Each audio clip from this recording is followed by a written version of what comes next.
안녕하세요. 화성시민신문에서 일하는 윤미 기자입니다. 화성시 폐기물 매립장에 대해서 취재했습니다.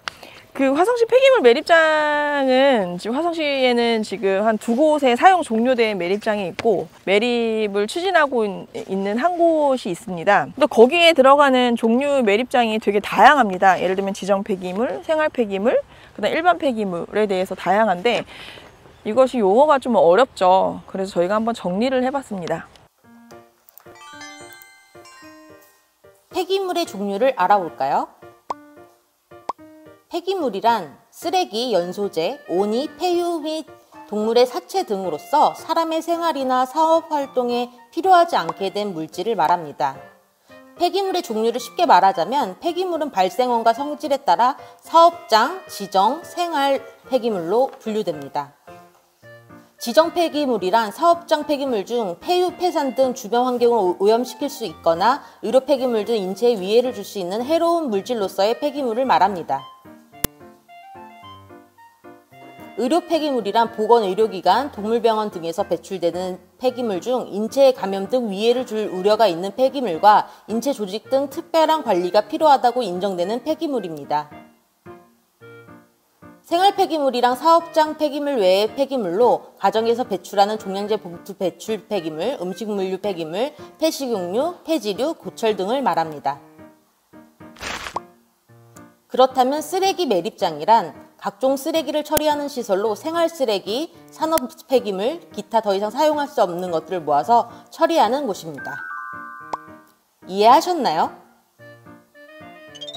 쓰레기를 모아서 가져가면 이렇게 산더미가 됩니다. 쓰레기 폐기물 종류 끝! 주곡리 매립장은 전국 처음 생긴 매립장으로 지정 폐기물이 매립된 곳입니다. 30여 년 전에 처음 지정 폐기물이 매립된 이곳은 1987년부터 1997년까지 33만여 톤의 지정 폐기물이 매립됐습니다. 이곳을 현장을 취재해봤습니다. 주곡리는 현재 관리 주체가 명확하지 않습니다. 30년이 더 된 매립장이고 그리고 일반 아무 폐기물이나 묻을 수 없는 지정 폐기물이 매립된 곳인데 근데 이곳은 역사가 굉장히 복잡한데요.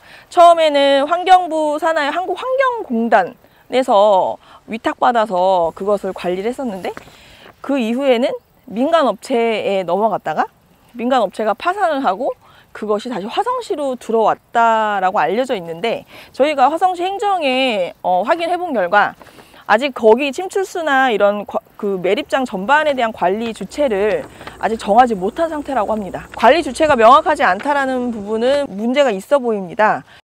그런데 그 주곡리 폐기물 매립장을 둘러싸고는 여러 가지의 사안들이 존재합니다. 그 폐기물 매립장이 처음에 지어졌을 때 공사가 좀 부실했기 때문에 새롭게 그것을 들어서 다른 데다 옮겨야 한다는 주장을 합니다. 그런데 또 그것을 반대하는 입장도 존재하겠죠. 화성시 행정에서는 그 주민들의 의견을 좀 수렴해서 기존에 있던 지정 폐기물이 묻혀져 있던 곳을 들어서 옮기고 그 옮긴 자리에 음식물 폐기물 처리 시설을 넣으려는 계획을 갖고 있었는데 지금 모두 다 약간 스톱된 상황입니다. 그래서 화성시 행정은 공식적으로 뭐 이렇게 결정된 바를 말하기는 좀 어렵다라는 입장을 저희 시민신문 측에 전달했습니다.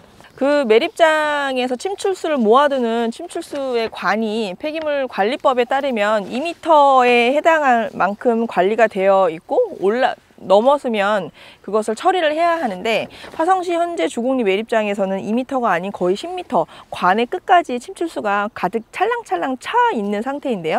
이 부분은 지금 관리가 제대로 안 되고 있다는 것을 뜻합니다. 그래서 이 부분에 대해서 그쪽의 지역의 어떤 환경운동가는 지속적으로 민원을 제기했고 절대로 옮겨서는 안 된다는 게 전제적으로 법에서 그렇게 정해져 있는데 이거를 옮긴다고 해가지고 당신들이 진행하는 거 환경영향평가든 그런 걸 진행하는 게 말이 안 되지 않느냐 그래가지고 그거를 반려를 시킨 거예요. 4월 달에 제가 얘기했죠. 화성자원순환과 한강유환경청의 두 부서에 이런 내용을 제가 민원으로 제출을 다 했어요. 네네. 불가하다라는 사실을.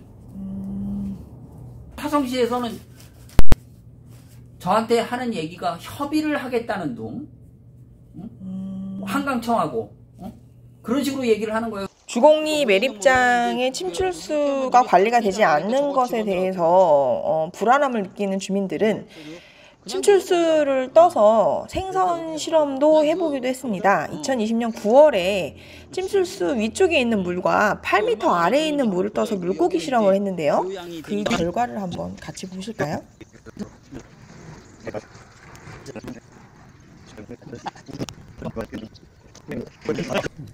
야, 진짜 무섭다. 저 제방뚝에 낚시꾼 내가 달래갖고 온 거요. 이거?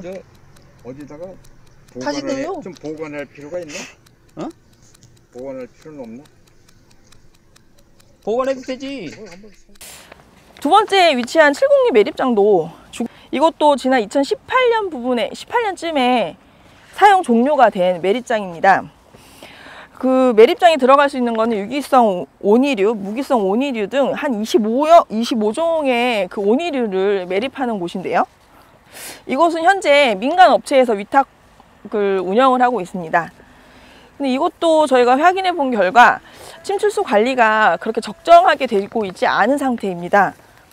여기가 종료됐으면 어떤 식으로 이걸 관리하고 계신지, 뭐 침출수라든지 이런 거는 많이 나오는 편인가요? 어떻습니까? 그것도 다 관리하고요. 침출수도 관리하고 그거 다 버블할 수 있는 거 다 관리하고 있는 거예요. 아, 시에다가 이제 보고하거나 이런 것도 있는 건가요? 따로 시에다가 보고를 하는 거 없고요. 네. 민원 제기에 따르면 침출수가 주공리 매립장과 마찬가지로 10m 정도 이렇게 찰랑찰랑 돼서 아주 관리가 안 되어 있다라고 주장을 하고 있고, 행정에서도 저희가 확인해 본 결과 침출수 관리가 좀 부적정하게 운영되고 있다는 것은 사실이다.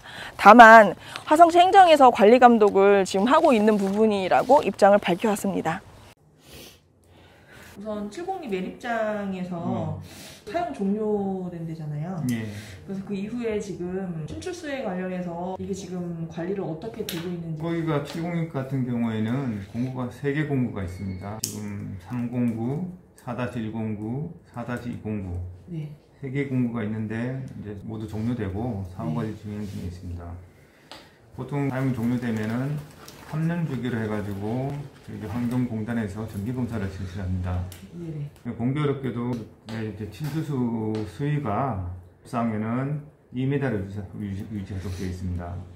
근데 거기 같은 경우 309 3개 모두 정기검사에서 관리 수위인 2m를 초과하는 것으로 지금 부적합 판정을 받았습니다.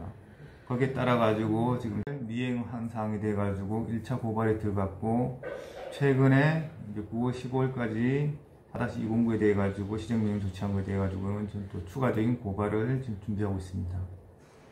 그리고 아마 이 고발과는 별개로 어차피 업체 측에서는 2m까지 수위를 지속적으로 유지할 수 있도록 조치를 강구를 해야 됩니다. 그래서 지금 업체 측에서도 뭐 손을 놓고 있는 상태가 아니고, 뭐 전국 해양 산단하고 연계체결한 방안이라든지 그런 방안들을 현재 강구 중에 있습니다. 아마 시간이 약간 더 필요한 상황으로 알고 있습니다. 환경개발주라고 개인 사업자가 운영하고 종료하고 사업관리도 해야 되는 그런 사업장입니다. 그리고 마지막 석포리 폐기물 매립장은 아주 그 난관이 역사가 아주 오래됐는데요. 우선 2016년에 처음 그 민간 업체에서 매립장을 짓겠다고 화성시에 사업 계획서를 내고 승인을 요청을 했습니다. 2016년 민간 업체가 13만 6천 평의 부지에 산업 폐기물을 약 230만여 톤을 매립한다는 사업 계획서를 화성시에 제출한 바 있습니다. 그런데 이제 지역 그 주민의 반대에 부딪혀서 표류하다가 2021년 2월에 도시계획심의위원회에서 결국 최종 부결로 판정이 돼서 이게 이제 더 이상 들어오기 어렵겠다라고 생각을 했는데, 그것이 끝이 아니고 업체에서 화성시를 대상으로 경기도 행정심판을 청구를 했고 2021년 8월에 화성시가 결국 패소했습니다. 이에 대해서 행정과 민간의 입장을 저희가 취재해봤습니다. 석포리 매립장 관련해서 행정 패소 이후에 지금 어떤 식으로 진행이 되고 있는지. 석포리 같은 경우에는 행정에서 도시계획 시설 결정을 불허했다가 패소를 네. 한 거고 네. 그래서 다시 도시계획 시설 결정이 인가가 된 거고 예. 예, 인가가 됐기 때문에 그 이제 현재 그 석포리 매점 같은 경우에는 정상적으로 사업을 추진할 수 있는 단계인 상태입니다. 단기 지수가 떨어지면은 곧바로 이제 매립을 시작할 수 있는 현재 아직까지 착공을 하진 않은 상태. 이게 뭐 지형도면까지 다 고시됐고 도시계획 시설 결정까지 다 완료가 됐다고 보시면 됩니다. 들어온다고 보시면 됩니다. 지금 단계에서는. 현재 9월 저희가 취재해본 결과 석포리 매립장은 화성시에서 인가를 받아서 착공을 앞두고 있는 상태라고 들었습니다. 16년 11월 13일 날 적정 통보를 해 주었거든요. 그 사업이 적정 통보라고 하는 것은 21개 법령을 통과를 하는 게 사실은 굉장히 어렵거든요. 화성시 현대자동차 연구소하고 경계가 붙어 있습니다. 두 번째는 아까 얘기한 대로 저기 수리 부엉이가 있는 사실 천연기념물 2급인 11년 2월 달에 화성시에서 이 사업은 불가하다라고 하는 내용으로 취소를 결정을 내린 거예요. 업체에서는 이제 그 부결된 걸 가지고 행정소송하고 행정심판을 걸었어요. 그 행정심판에서 한마디로 말해서 화성시에서 제대로 대응을 못한 거죠. 지금 현재 항소를 하고 있고 네. 저희들이 이 부분에 대해서 대법원까지 갈 거예요. 그리고 다시 이제 그 인가를 내주는 문제 때문에 다시 이제 만약에 여기서 행정심판에서 지게 되면 네. 다시 이제 소송을 해야죠. 그럼 또 3년이 지나가겠죠. 이와 비슷한 사례로 울산시에서는 행정심판에서 승소를 해서 매립장이 결국에 못 들어온 사례도 있는데요. 그 사례에 대해서도 저희가 취재를 한번 해봤습니다. 울산 매립장 승소하다. 울산 미포 국가산업단지에 수십 년간 매립된 산업 폐기물을 두고 법원이 현 상태 그대로 둬야 한다고 판결했다. 법원은 불법 매립 사실과 일부 기업체의 원상복구 책임을 인정하면서도 현재 안정화 단계에 접어든 매립장을 절단해 조치 명령을 이행할 경우 환경오염의 우려가 더 크다고 봤다.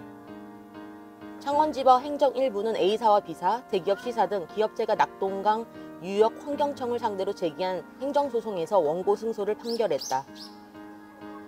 이 사건은 2017년 11월 울산 남구 용장동 당시 A사의 폐기물 매립장 인근에서 다량의 불법 매립 폐기물이 발견되면서 시작됐다. B사와 A사는 해당 폐기물을 불법 매립한 행위자가 상대방이라며 서로 책임을 밀었고 대기업 C사는 불법 매립 사실을 전혀 알지 못했다고 주장했다. 재판부는 환경오염이 발생할 우려가 있는 내용의 조치 명령을 이행하도록 하는 것이 공익에 부합하는 것이라고 보기 어렵고 이를 이행하는 데 많은 비용이 소요되는 등 원고들의 입게 될 손해에 비해 조치 명령으로 얻을 수 있는 이익은 거의 없어 보인다고 밝혔다. 요약하자면 법원은 조치 명령 이행 때 오히려 주변 환경오염 가능성이 높다고 판단했다. A사는 지정 폐기물 최종 처분업 허가 취소도 취소 판결했다.